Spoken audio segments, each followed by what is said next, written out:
definition of the association of the word Henry. Hey.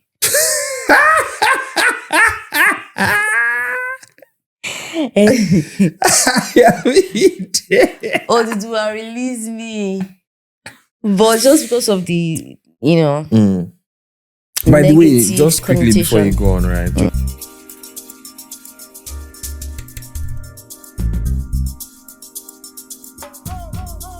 Sup, people. What's happening? Waiting the shell. What's happening? Waiting the sub. Welcome to the Shrine Podcast, the show where we've been bringing you bants with a side of seriousness since 2019. My name is Akindare, your host. And with me on the show today is... Jemima. Is this your new, like your new announcement style? What was that? Jemima. Jemima. Hi, everyone. It's giving K-pop. But I'm with it. So it's Jemima. Welcome to the show. Welcome everyone, guys. How are you doing today, Jeff? I'm good. Glad to be here. They happen. You know what I'm saying? What was it? Tea? What are we clocking? Talk to me. Wagwan. I'm okay. Just soft, right. Babe, soft. I'm just a girl. Yeah. I'm just a girl. Yeah, I'm getting that vibe. Like that sometimes. But yeah, I'm okay. I'm good. Yeah, Good. The highlights on your face will suggest that you are, in fact, doing okay. I'm doing okay. We love to see it. Thank you. How about you? How you doing? Good. I'm good too. I'm all right. Keeping together. Together. Don't know. Bless the Lord for life. Happiness number.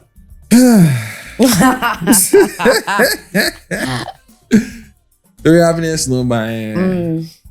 Come on, go share that. 7.5. Okay. Yeah. Not bad. It's only a couple of things. That made it climb up a little bit, but I think 7.5 is not bad. Considering that I'm the king, I'm the sixth king. You know what I'm saying? I'm the slightly above average king. So 7.5 is you started this year on a very last good... episode I was on 8. So no, but it's going down, Shabo. We'll take it. What about you? What's your own? What's your own happiness number? Happiness, everythingness. My life, no stress. Oh, are you? Okay. It.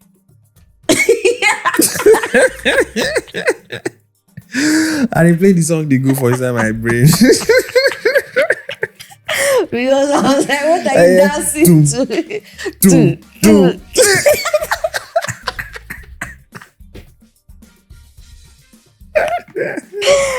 I beg. Okay. Seriously. I'm good. What, 8. 8. Wow. Wait for me. 6. 22. 8. Nice. I'm just a girl. Just a girl. Just a girl. Just a girl I used to know. I think I lost you long ago. Okay, so what do we have today? No, before we get into that, today's wine. This is courtesy of our friend Rachel. Shout out to Rachel.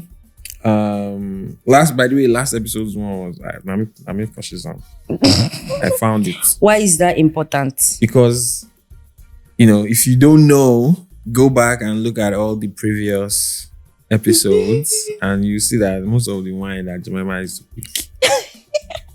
rubbish. Italian, Well, last considering I'm supposed to be the wine connoisseur. Yeah, I'm supposed to be the what? Wine connoisseur. Taurus, okay.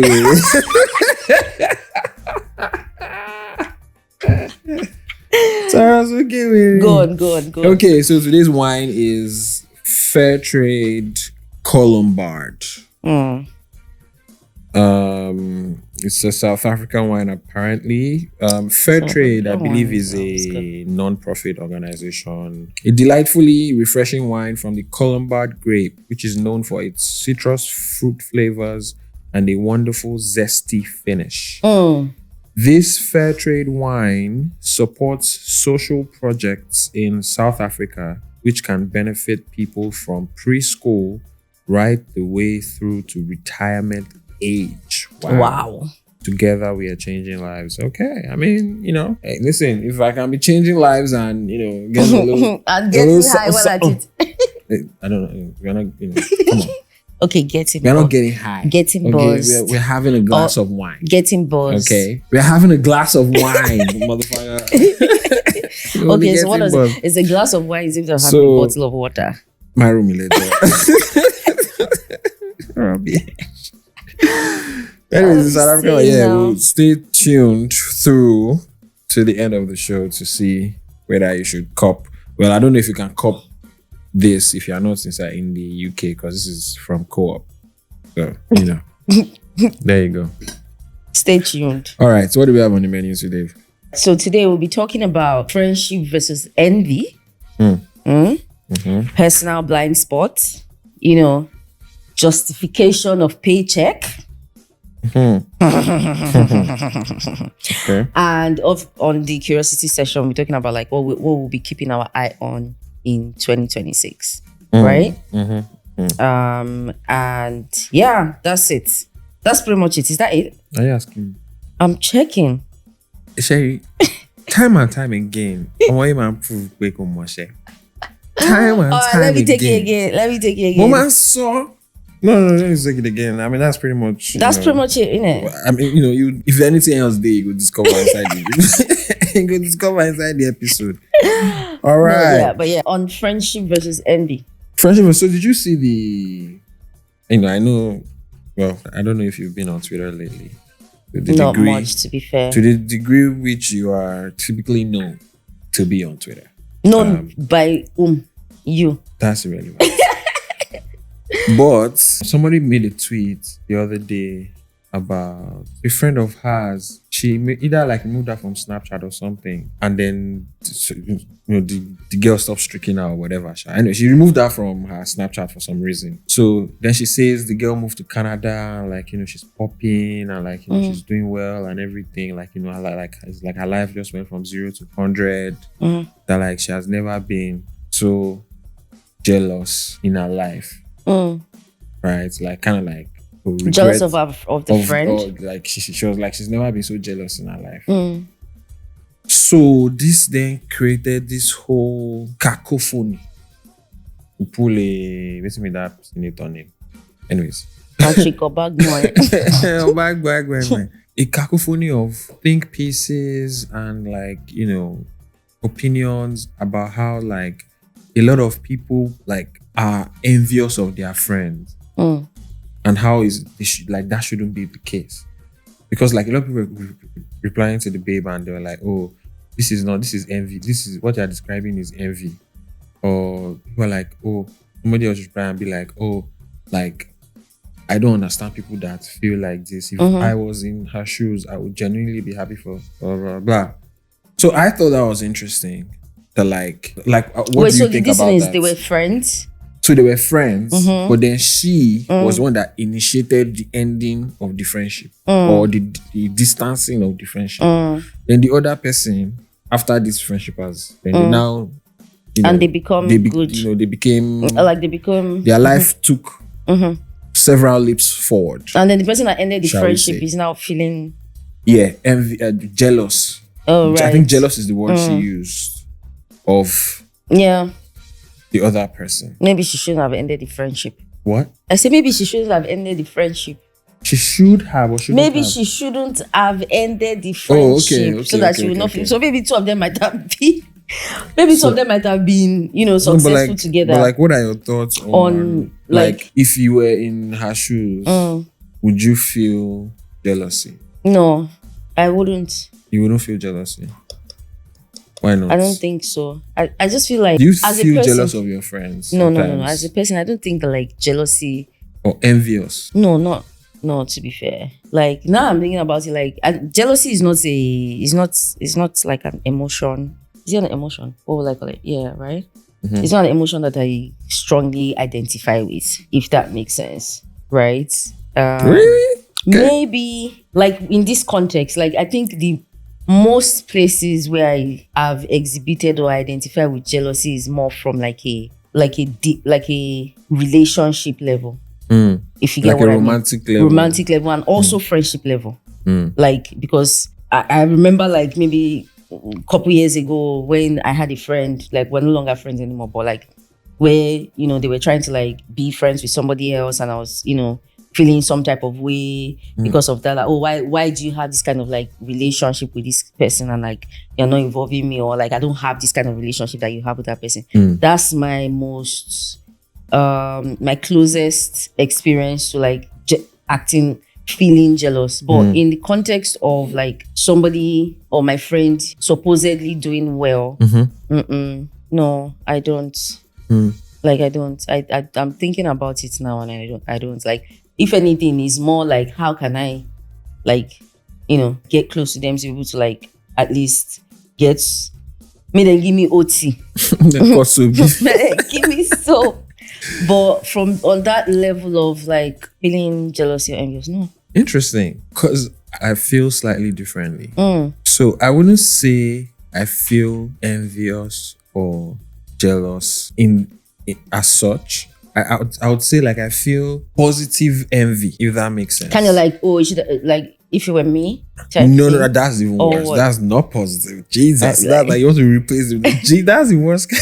Like, I like where you are at, and I wish the same for myself.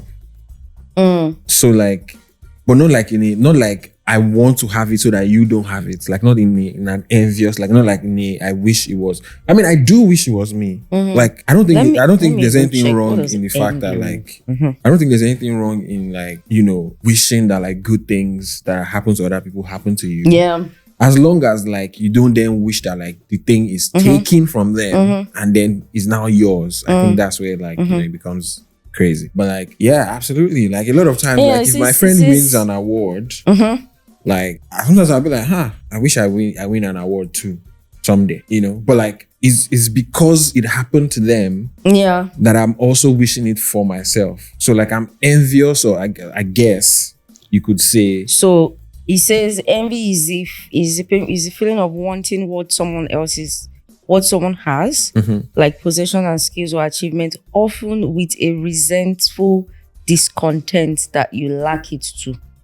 So now that's the part I don't have. That's why I said, because like positive you're resenting them for like it now, should be I me. don't resent that. That's why I said my own is like positive. I'll say positive envy. Like I absolutely do wish it for myself, but not from a standpoint of resentment, or bitterness, or that like, oh, you know, it should not be me. Like it's like it should be them.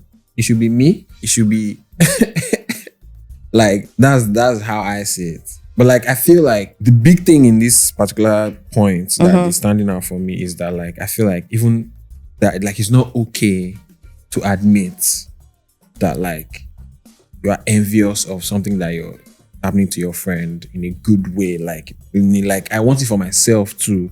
As long as you're like there's no resentment, then I feel like it's like we are human beings. Like fuck it. Like what are we talking about? Like we are all envious of all the fans, all the celebrities that we are fans of. Like, how many times are people commenting on celebrity couples posts saying, oh, if they were the one, like, oh, they wish they were like, people will be like, oh, they know that he has a babe. They don't know, I know that so and so, but like, he can get it. Like, in public. Like, did you get? So, like, what are we talking about when it comes to like, oh, you know, like, I think it's, yeah, like, again, like I wish I, you know, also but get you're not to resenting get like that car someday, or that promotion, or that pay raise. Like it doesn't even have to be like, I even think even in relationships, like, and the thing is, because you cannot express that healthy kind of envy, could possibly then become corrupted into a bitter kind of envy.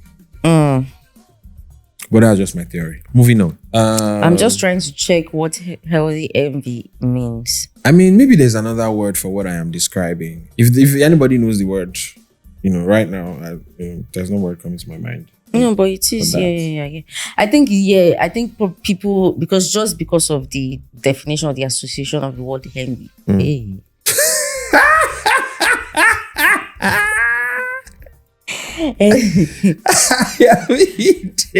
Oh, did you release me? But just because of the, By the way, just quickly before you go on, right? I just wanted to clarify something on the H factor, right? Like, to be clear, on this podcast, we don't believe that is a bad thing. Oh, no, of course, no. We just, it's our own language, our own banter. It's our running on this podcast. It's our running from day one. That's how it has been. Okay, so it's not that. Oh, we are. Sorry. We are what? It's not like we are discriminating. Oh, right. Okay. No. English is really first language, right? Ayani. Colonialism. But now we're speaking like animal say they get see. We're speaking like if you know, you know. Okay, so I was saying that, like, maybe because of the negative connotation around like envy, and even just the definition, like it has resentment in it. So it's just like people always have that first negative reaction to it. But like the way you put it in that LD envy, or like just cause, like, it's motivation for you. Like there can be some motivation in there, like, can you want me, or I want this thing, or like good for you. Yes, more fit here, thorough type thing. That's fine. But like, plus you cannot even then tell me how to even get it itself. That's I the mean, one. if you're a good person. Yeah. But then also, just before we get off this point, I also think like you should be able to say that, like, yo, I was jealous of this person or this thing. Like, we are not fucking angels. Like, emotion we are humans. Like, the girl was just like, oh, she was jealous. Like, okay, maybe you shouldn't be jealous. Right? Maybe it's not good. It's not a good thing to be jealous of somebody that you decided not to be friends with again because they are doing well now in life. But it's okay that like you felt it. Like, it's not the end of the world. It's not like you now started actively planning to ruin their life or anything. Right. Like maybe it's also okay for you to be jealous and not tell us, though. Because, like, at the end of the day, why are you coming to tell us this whole thing that you've done? And like, you're not saying you're jealous. Like, and people are not, like, it's okay for you to feel what you feel. And just keep it. I don't have any comeback to that one. But the reason why I think why I don't mind that she came to tell us is that I think as a society, like, we are not there with negative emotions. Like, we always want to the way people talk online, you think we are all angels, we all exist, only do good, positive things all the damn time. Like, somebody just comes and says they were jealous of their former friend, and it's like, oh my God, you are the fucking, Antichrist. It's like, but it's the same people that would probably go to bed thinking bad about their neighbor, or You guys think maybe these same people are probably not that. They're probably not good people in real life. Like, Again, because she came to tell us now, that's why we know. Like, because like, yeah, but like, I feel like if she not say now, I feel like we should live in a world where it's okay for people to like. Did you know what? I know that sometimes maybe I might come off as like, maybe like, I don't really want to be hearing stupid things and stuff. Like, I think there should be a world where it's okay for stupid people to say stupid things, and there should be a world where it's okay for smart people to say smart things, and people that feel weird things should say they felt a weird thing, and people that felt a good thing should say they felt a good thing. And we should all be able to engage with each and understand that, like, it's all part of the human experience, and it should be okay.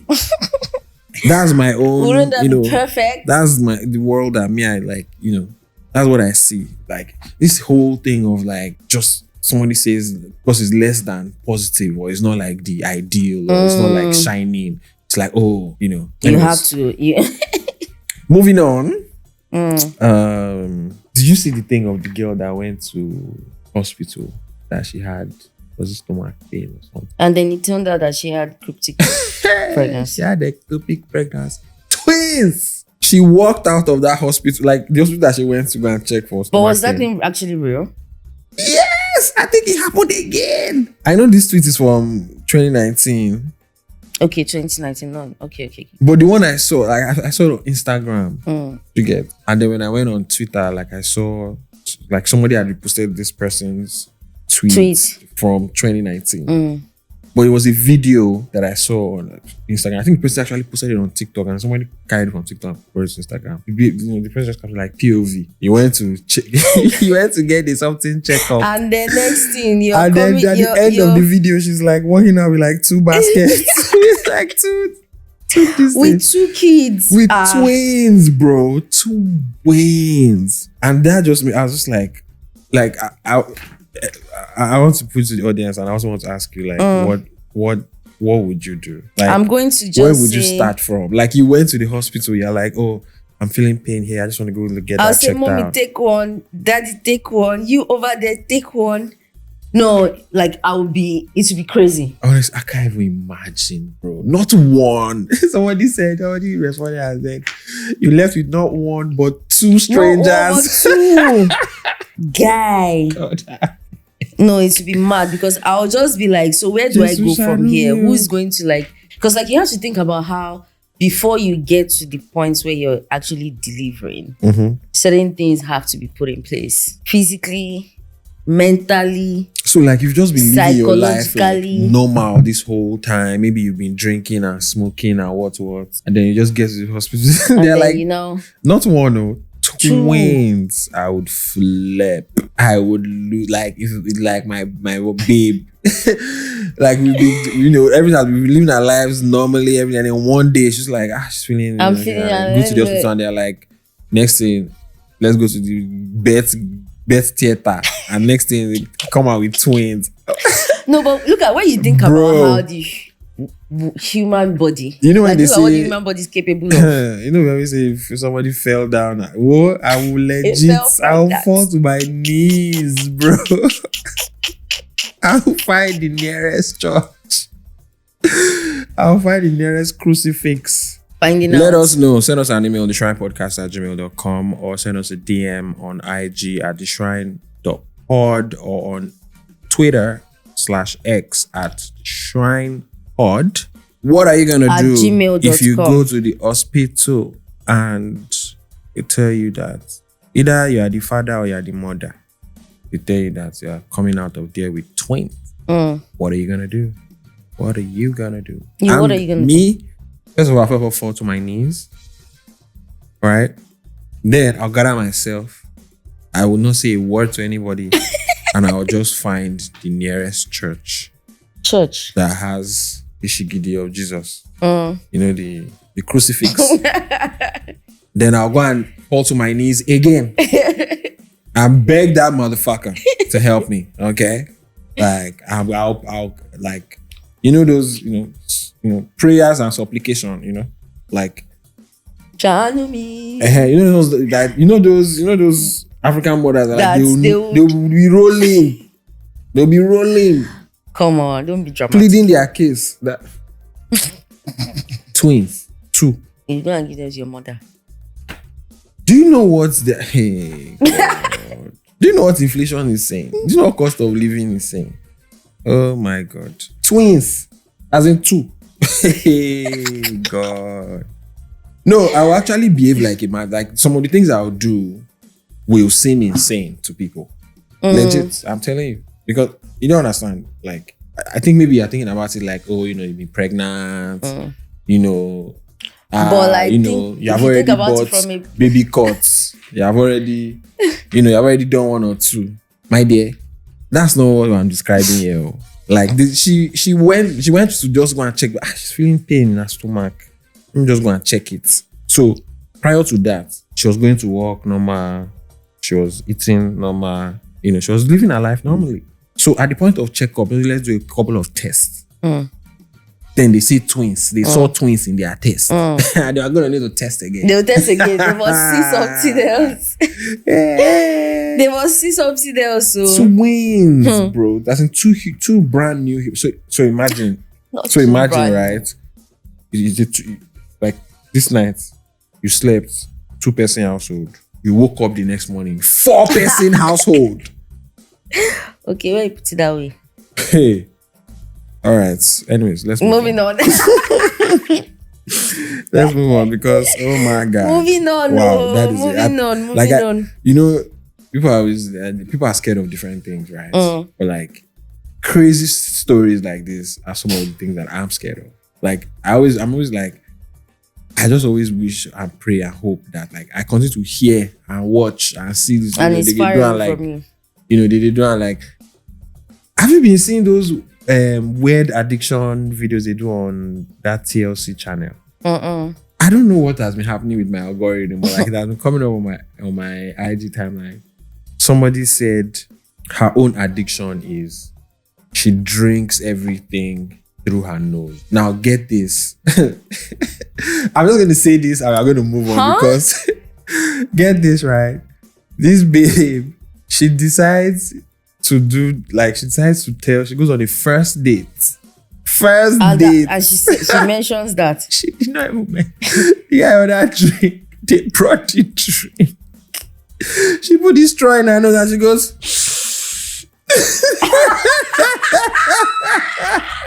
Which life are we living? I swear I'm seeing the guy's face right now. I'm dying. Like, wait. Wait. Bro, wait.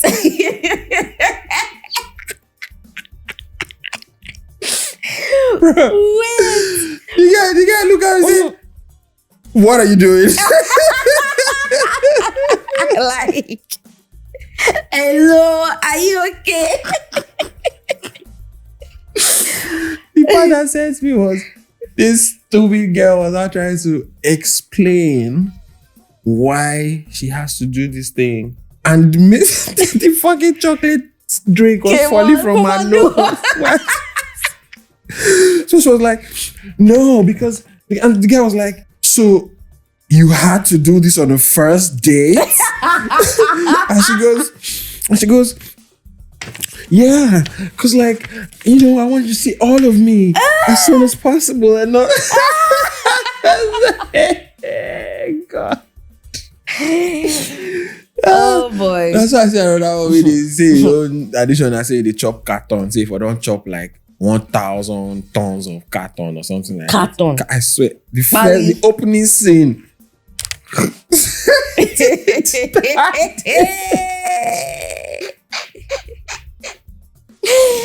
I'm telling you. Thank God for my own addiction. I swear to God. I tell you, TLC, I don't know whoever the producers are on that channel. I don't know where they find these people from. But are they for real though? I don't know, bro. That's what they are doing in the reality on the show. In the TV show. You get. But like it's like those is he biggest loser or something, those ones that like where they have like extreme weight and then they lose extreme weights. But like then there's been like documentaries years later of people that participated where they're like, oh, it was all this scam, it didn't work. So, you know, who knows what's actually going on. But what I can tell you for a fact is that I watched this girl stick a straw in her nose on a first date. And this first date was not like they were in like, you know, some fine dining, like in a corner, in a booth. No, that's just wrong. That's just wrong on so many. At least you go make person. She said she's addicted to it. That's the only way she can take in liquid. That's the only way she consumes anything. Through her nose. She snorts it. Is that a medical condition? I don't know what it is. Okay, let's move on. Okay. Okay. All right. I don't even know why this came to my... Moving on to other things that are not addiction. Because I'm like, how can I be addicted to something like that? Like, how can I have that kind of addiction? Like, you can't understand it. I don't know if there are people that know about this in Nige, or maybe I don't know if you know about this either, but like in high school, secondary school, and even in uni, I met people that were addicted to sniffing like petrol kegs and sockaway. Yes. Sockaway? Yes. That one is... So you know sockaway, they always have those so sockaway septic tank. they always have those like little like ventilation things, right? Yeah. So they'll go there. They go there and they put pipes down there. Yeah. Oh my God. Ew. Yeah. Like this is not something that someone told me. You get like I've sat down and seen people doing it. Yeah. As in, like, it's just to get them high or something, or even like what? This thing. Do you know that gum that? You know that gum that? No, I know FDA will stick one in the north. They do that one. I've seen that one in the north. Yeah. Took away, yeah. And petrol jerrycan. Yeah. So we bless the Lord for our own. We that we are addicted to podcasts. We're addicted to talking. Because if you have been doing podcasts in 2019, you not give up. Something's there. Something's wrong with you.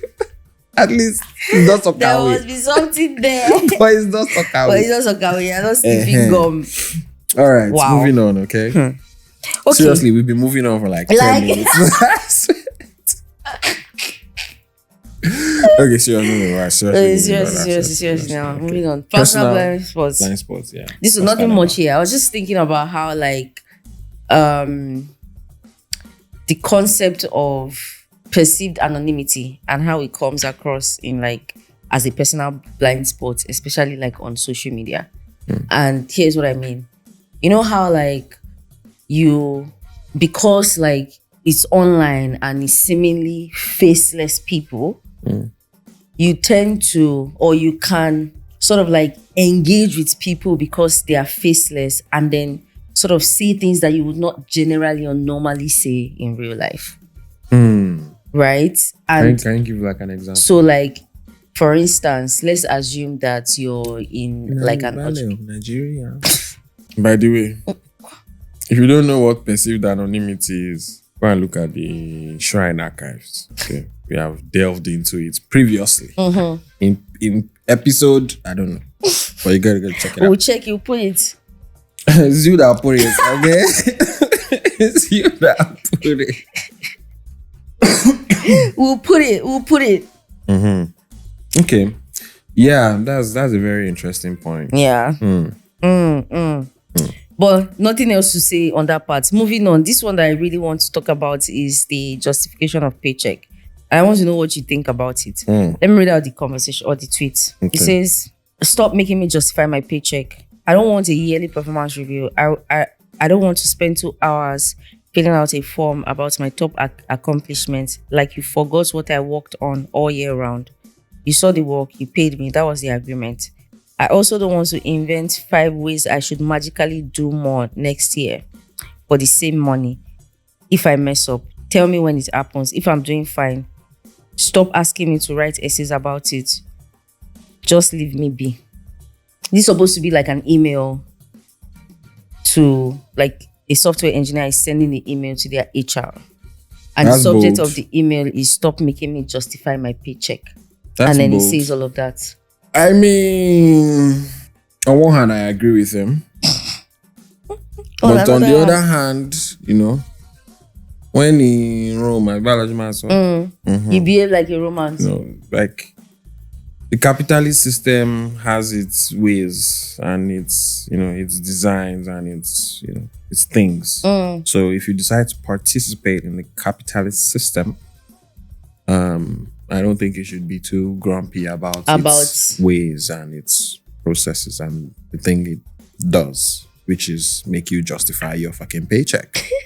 It's just what it is. You know what I'm saying? But in the civil service, like where like obviously like people get promoted and they do like performance reviews. Actually, let me ask you, do you think that like our generation compared to our parents' generation, when it has to do with work, do you feel like our parents' generation, they were more secured in their jobs than we are? 100. Like it's not even a comparison. Like it's night and day. Like the stats and the data all back it up. Like, you know, it's something people can go and check for themselves. Because back then, I mean, people used to smoke on planes. True. Like back then, but at the time as well, like priorities were different. Like we didn't have billionaires. You get what I'm saying? Like, as the capitalist engine has moved forward, right? Have you heard of Moore's law? Moore's law states that the amount of transistors to I forget how it says it. But basically, the thing doubles every 2 years. The thing doubles every 2 years, yeah. So basically, with the advancement of tech and capitalism, right? Okay, Moore's law is a 1965 observation by Intel co-founder Gordon Moore that the number of transistors on a dense integrated circuit doubles approximately every 2 years, leading to exponential growth in computing power, reduced costs, and efficiency. It has acted as a guiding roadmap for the semiconductor industry for decades. So basically, this law says that the number of transistors on a dense integrated circuit doubles approximately every 2 years, leading to exponential growth in computing power, reduced cost, and efficiency, right? So basically, he's saying that like the time it took to go from like BlackBerry type phones and the first iPhone, do you get what I'm saying? From like keypads to capacitive screens, right? And then from then on, we've gone into like, we've gone to like, VGA cameras, and we've gone to like 1 megapixel, 2 megapixel. Now there's like 100 megapixel phones, right? Phones. Do you get what I'm saying? Before camera. So as all of that has happened, the tech has shrunk. If you think about it, right? There wasn't, when you had your Nokia phones, there wasn't a phone case market. Do you get? Like if the manufacturer give you phone, maybe you get one of those ones that you zip. Rubber. That was pretty much it. But like there was no like fancy design, or you can get this one that has MagSafe, that one that does not have MagSafe, you can get this one that has this accessory, this one that 10 This one you can proof. stick. This one you can stick, this one you cannot stick. You do not have all of that shit. Do you get what I'm saying? But now you do. So the reason why you have that is because of the other, when you had those phones, those ones with keypads, your Nokia 3310s, there was no app store. Do you get? So there were no software developers as such that were making apps for the app store. Do you get? The entire livelihood, the entire business lines, business models off of because there's an app store. So essentially, I think back then, the rules of engagement, what they were operating under, like the reality of like just life, being a human being was much, much, much, much more different, right? And then also as we've advanced in technology and then in like medicine, and just as we've known more, right? So we've also tried to be more and do more. Do you get? So, and capitalism has tried to like, that's all capitalism does is expand, grow. Till today, like Apple Apple been on their business for how many years? Facebook, all of them on their business. How many years? They don't make all the billion every year. They make so can it come billion this quarter? This is every quarter the way they do any. They are still chasing. They want to see. You will see.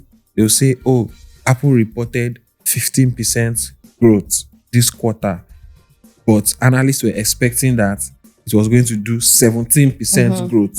So because of that, his share price dropped 20%. It's like, what the fuck is going on? Do you get what I'm saying? Like, so even though Apple is a $4 trillion company already, like it's already one of the biggest companies in the history of companies, still chasing growth. So what happens with that?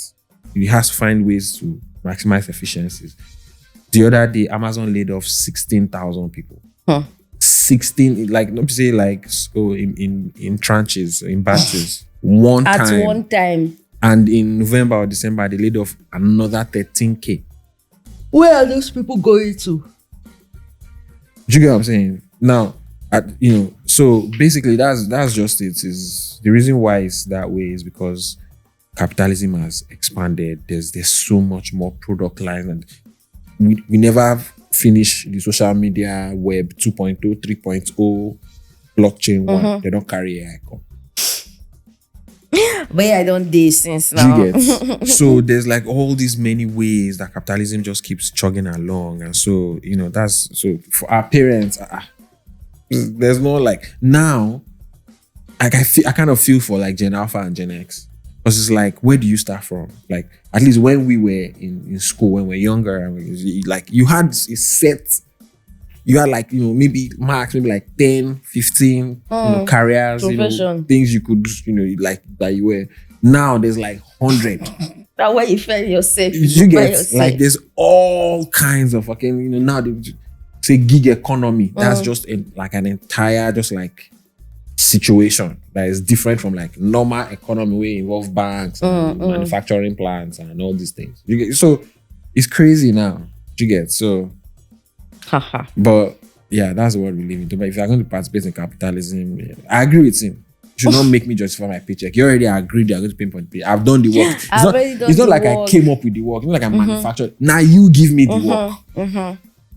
Why am I writing essay again on like and like, if you can see us, I'm not doing the work. You can as well tell me to just tell me to improve. And if I don't improve, then look at the goals.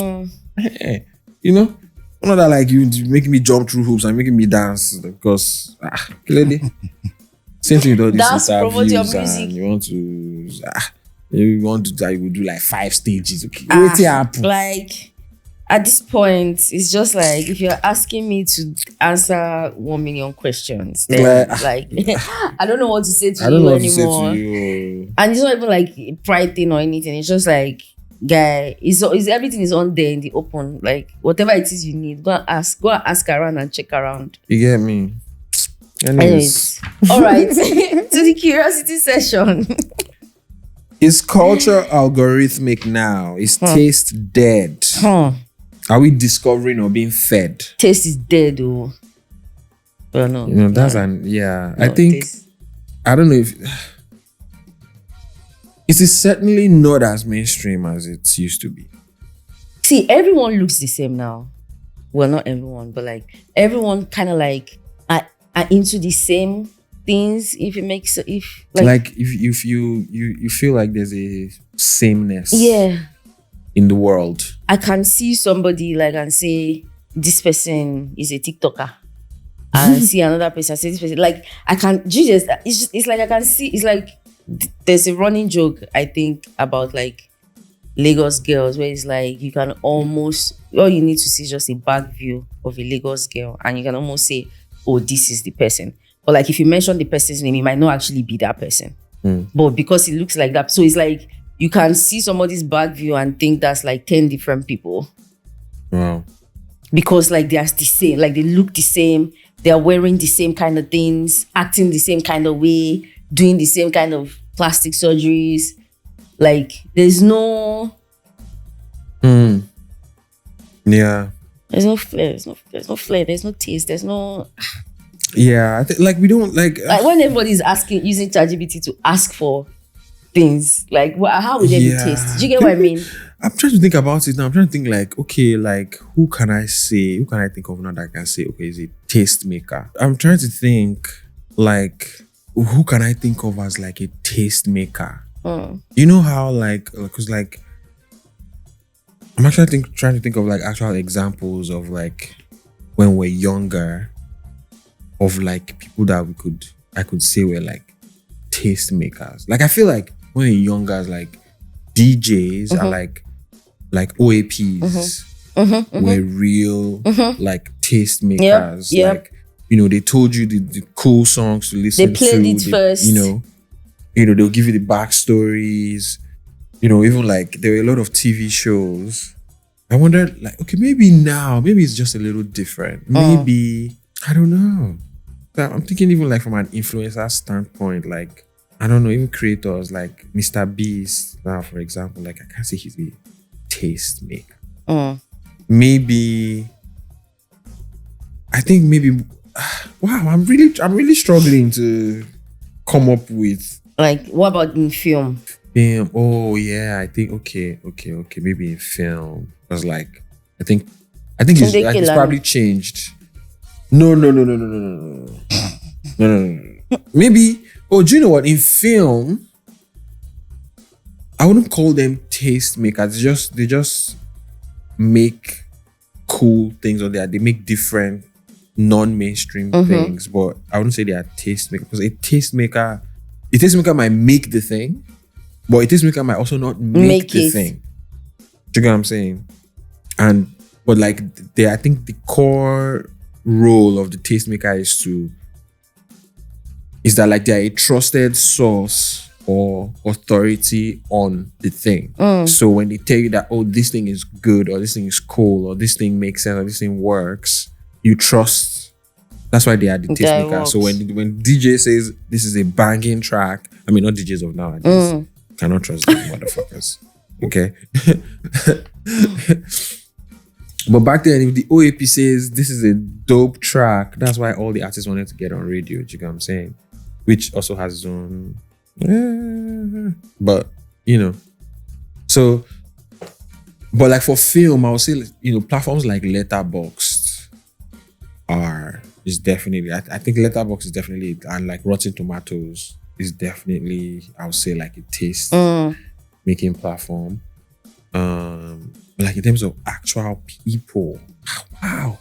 Yeah, I see what you're saying about like that sameness, because it's like TikTok trend, couple months, next TikTok trend, couple months, next TikTok trend, couple months, next challenge, couple months. Like it's not. It's based on the algorithm now. And I would want to think that like people like Wisdom K, the fashion guy, right? Like he could be a tastemaker.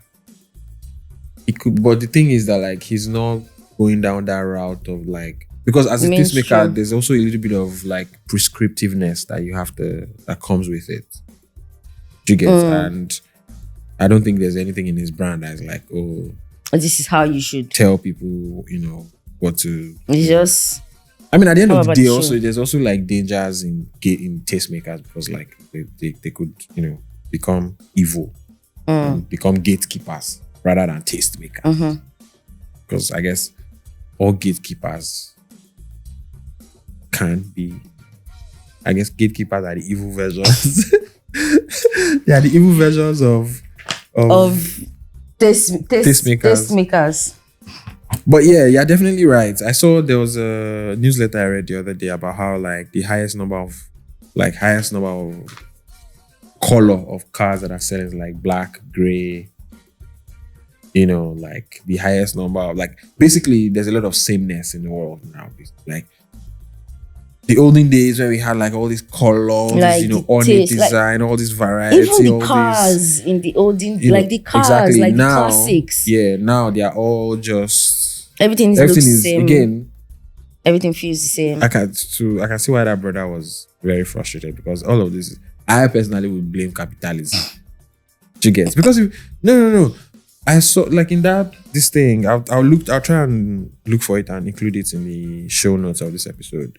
Like there were different charts. Like McDonald's in the 90s used to be like this whole thing. Like they had animatronic puppets and like it was an event. Now it's just like a slab. You get a logo up top. You know, flat wall. You know, because in 2 years that could be Starbucks.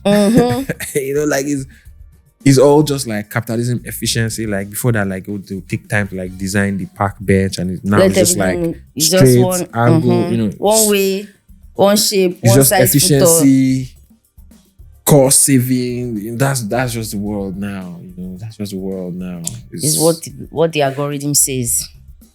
But I think I don't know. I kind of. The word that's coming in my head is like I feel alive in this kind of world, because like I'm anti that. So I feel like, I guess to the detriment of my anxiety, like, or I guess to the advantage of my anxiety, I feel very like I stand out. Like I'm a little less samey. Yeah. To get. So yeah. Okay. Yeah. But let us know your thoughts. What do you think? Send us Culture. DM, comments, Is the culture algorithmic now? Are we didn't even get to that point. Are we discovering or are we being fed? But I do think there's a lot of feeding going on. Focus. I do think there's a lot of feeding going on. Yeah. There is a lot of like when feeding. you're talking about like trends and TikTok and everything, like what is that? It's what you're being fed in it. Yeah, it's whatever the algorithm says is cool now is what is cool. Like I get so, how did the kids say it these days? Overstimulated. Is that it? Yeah. Like when I go online, I just can't keep up. Like I'm being fed too many things. And this is me who is in who is in an industry or has worked where I have always been the feeder. I don't know if you get what I mean. Like from that lens, like I'm just like, imagine me feeling this way. Like me that I'm supposed to be used to being fed. Like it's too much. It's too much. It's too much. I can't keep up. I'm just trying to I'm going to touch grass a lot this year. I say go out and touch grass. Maybe that's why, it's like what you were saying in the previous episode about like the kids and like learning and stuff is like, it's, we grew up in like Waka comprehension passage, 800 words. Then they will now ask you some kind of like slightly vague questions where like you kind of have to like from your own deduction from the comprehension page answer it. But like now, like sentence, like is even the way they teach them is designed to fit this whole scrolling and like very minute interaction. Because if you think about it, how many posts? If you think like how many do I look at posts that you saw this morning can you really remember? So it's like, what is the point? Do you get? But like, there are movies you saw as a kid, there are books you read as a kid, like you remember, that shit. Like you remember that shit. Like I might not remember what happened or whatever. I remember how it made me feel. Remember how it made you feel. But like you're just scrolling. At the end of the scrolling session, you don't really know how you feel. Like kind of like I don't know if it happens to you sometimes. Like I kind of like come away from my Instagram feed empty, like confused. Like I'm kind of was I even there? like okay, well, so am I happy? Am I sad? Like I don't know. I saw some cool things. I saw some horrible things. I'm like, where am I right now? Yeah. No, but yeah. Let's see. I'm with you on that, man. I'm with you on that. If you need a touching grass body, please. I need to touch grass, so. Me too. I need to touch grass. I need to touch grass some more. This thing needs to. Yeah. Needs to detach. Okay, so let us know, man. If you think you are discovering or you are being fed, let us know the things you've discovered and the things that you've been fed. However it came. Soft life. I'm just a girl. First of all, what's the soft life? Yeah. I don't know. Because soft life once upon a time, soft life was all the rage. It was all the rage. That's what we're all striving towards. Life of no stress now, like literally. But you say life of I feel like the world has changed a lot. So is it the meaning has changed? I think so. To what now? I don't know. That's what I'm asking. What do you know about soft life?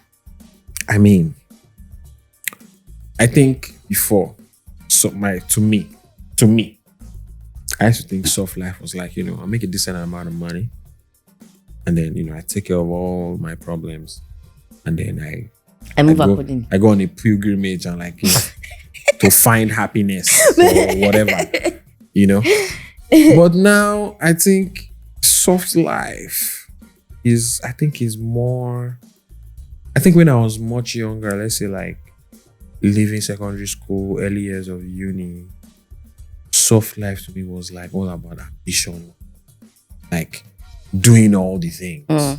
It's like, I'm gonna achieve bad. But then I think when I became a young adult, soft life became about like survival and like hustle. It's like work hard, play hard. It's like after I've worked, then the soft life is like chill, relax. Now that I'm a little bit older than that, I think for me, soft life is like peace of mind. You know, like most of my needs, by and large, are pretty much sorted, taken care of. But quite a decent number of my wants are also taken care of. That's, to me, you know, that's soft life. You get, like, it's not too much. It's like trips. It's part of it. It's part of it. Like I said, needs and wants. You get. So for me, I feel like it has changed a little bit, because also like there's no universal meaning of soft life. It means different things for different people. You get. No, but I think the general meaning is just like ease, soft life, ease, right? Where it's like, whatever it is, it just means ease. It can be applied. Hey, it can be applied. It can be applied to different things. Like, for instance, if you're God, I don't know how to say this in the most polished way, but maybe we're going to remove this part. I don't know, whatever. But like, if you're a runs girl.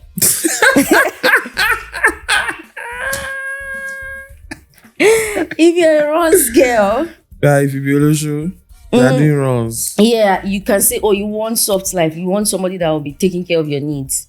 Do you understand what I'm saying? Like, oh, you want to be doing soft life because, oh, you want money. You want somebody that will be giving you, you want to be sleeping around so that people will be giving you money so that you can be soft. Buy this, buy that. Do you get? Then there's also that when you say you want to be sleeping around so people, that one is just work.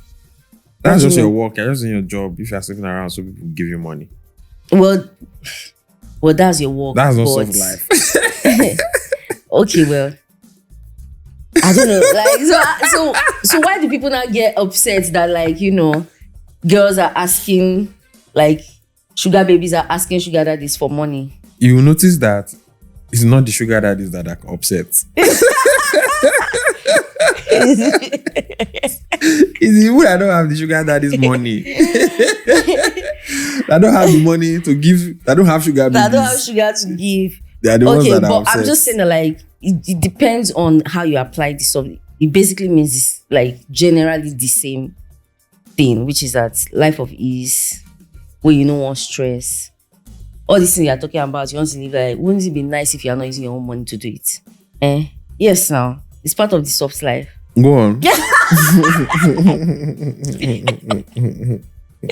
There's nothing to go. I'm just saying that, like, you know, you were saying to your point about, like, there's no generally, or your question about saying there's no universal, acceptable definition of soft life. Or yeah, that's what I'm saying. Like, because like even like soft life in Nigeria means something else to soft life in the UK. You know what I'm saying? Like soft life in London means something different to like soft life in Leeds. You get like, you know, I'm just saying like yes, I get what you're driving at, in the sense that, like, at the end of the day, the overall ethos is kind of in the phrase soft life, right? You know, you want your life to be soft, but your life being soft now takes different colors, different material of hardness, different levels of hardness. You get?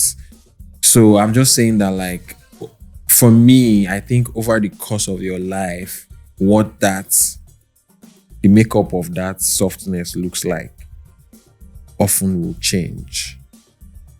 Do you get? So like me now, the softness I need now is not, you know, oh my God, you know, like I'm an entrepreneur, you know, I have 7 companies, you know, I'm an investor as well, you know. That was me as a young adult. Like that was what I was seeing, that was what I was thinking. Now I don't have the strength, I don't have the bandwidth to be owner of 7 companies, and you know, you just want to build a successful company. You get me? So that's what I mean by, like, for me. Cause so for you, for me it's just, you know, Make I want do something. Make I check my accounts. Make I feel do. Make I don't take say So for you, salary yo. So for you, there's specificity. There's financial specificity. In your own soft life. Absolutely. There is. That's why there's nothing wrong with that. That's okay. There absolutely is. I'm also curious, like about the people as well. Like what is your definition of soft life right now? Like it'd be cool to know if you don't want to share, but like if you want to share, it'd be cool to know like how old you are and what your definition. It's cool to like if you could like put together like a little graphic on our Instagram page of your responses as well. Like that'd be very cool to see what the variance is. Because I think it does mean it means because like if you think about it, like when you ask somebody what does soft life mean to you, their response is coming from the context of wherever they're at in life. At that point, you get. So if you ask someone that's like, maybe they're already making like, let's say 20 million naira a year, like their response to what soft life is going to be different from like someone that's making maybe 5 million a year. I'm just like them cracking million in a year. Do you get what I'm saying? So true. And I think that there's something beautiful in that variance because please, people should respond. People send this clip to send people. No, I think this is really can't imagine like it's to be like a different to be like a different version of that thing where they ask old people that like in retirement homes or care homes are like, give young people advice about marriage or something. And it's very interesting like the variance in how different people, different cultures like perceive the same thing. Concept. Right? So yeah, I think that'd be very cool. Please respond. So yeah, let us know what you think. I thought you were gonna say something. Okay, step up. This week, what I have for y'all is Wale Folari. Although he's gonna call himself Wale Flar. But yeah, you guys check out Wale's album. Wale's album. Everything is a lot. It's actually like the best way I can summarize that, I can describe the album for you guys is it is the best marriage of true, proper like American hip hop rap and Afrobeat. Like if in like honestly, I don't think an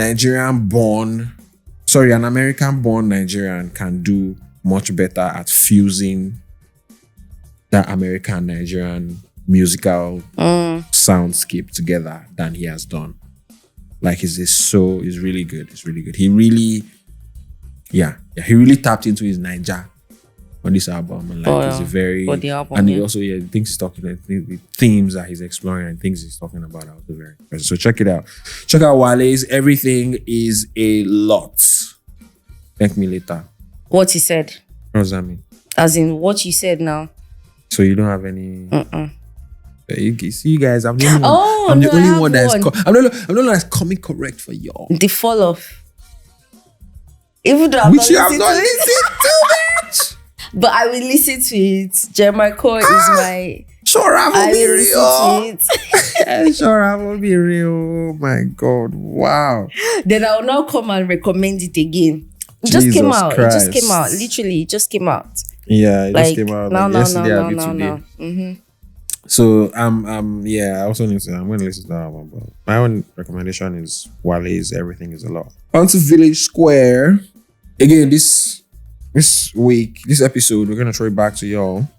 We want you to send a dilemma that you want judged, but include what you've tried, what you are scared of, and what you actually want. On the next episode, which will be episode 3 of season 5 of the Shrine Podcasts, bring you back to the side of seriousness is 2019. Clutch it. We will explore said dilemmas. So send us your takes and send us your questions and your dilemmas to the Shrine Podcast at gmail.com or on IG, the Shrine shrine.pod. God. Okay. I have no idea. I don't know what that was about, but okay. Go off, sis. So yeah, we'll so you guys want to start participating in this Village Square segment, because we have some things that we are planning, that we're working on, that will be, freebies that might be coming your way, you know what I'm saying? So that will be coming clock your it. way. Check it out. All right. Okay. Clock it. We don't know what the next episode topic is here, so we cannot tease that. This wine, Colombard 2025 Fairtrade. 7.5. 7.5? Yeah, 7.5. It's cool. It's You alright. rated the previous episode, last episode, you rated 8.5. And you're rating this 7.5. So you're saying that is a better wine than this? Yes. Okay. What was your own rating? You said you cannot give both of them the same rating, can you? Well, maybe you give this one higher because it's kind of fruity and sweet. I'm gonna give this an 8. Oh. I'm gonna give this an 8. Yeah, it's very, sweet. The sweets have me. Okay, what can I say? Sweets have me. Yeah. Give it an 8. Okay. Nice. Cool.